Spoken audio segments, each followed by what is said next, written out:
What's up, guys? Back at it again with the PT. Problem I'm having, I already knew this was going to be an issue, but we're going to make some mounts. As you can see, I already started a little bit. We're going to make some mounts to just kind of hold the piping up and keep it from rattling around, because the boost pressure comes back and it makes this thing go crazy. So I'm just going to basically weld to a point right here on the car's frame, right behind the door. Door doesn't hit it, already checked. Come up with a piece of flat plate and weld it to the clamp, and that's all it needs really. And then we grabbed one of the old blow-off valves from one of my old SR20 swaps. I never ran it on the SR20. It came with my old SR, and it's just been sitting around the shop, and I said, hey, screw it, let's throw it on. So probably gonna have to cut it here, put some adapters in it, boom, blow-off valve. Help regulate a little bit of that back pressure, back spool coming in through this, because it's not, it's not charge piping, it's PCV or PVC valve. Wow, look at me. PVC valve, or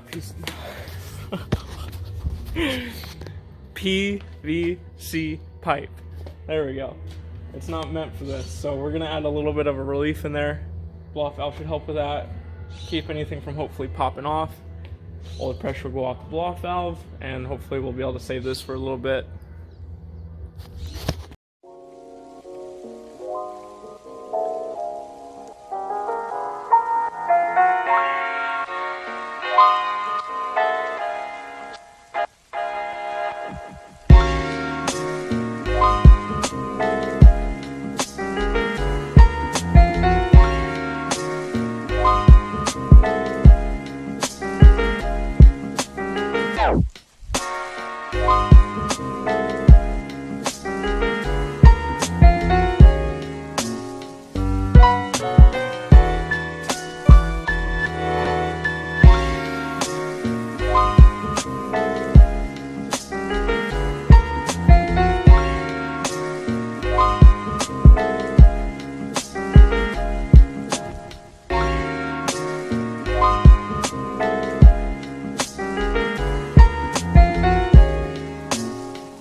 Alright, now we have it. You can see it's stiff. It's not going to jump around when it hits boost. And it's got a little bit of play still, so the motor can still move over here. And it can twist up there with the body. Call that a win. Clean it up.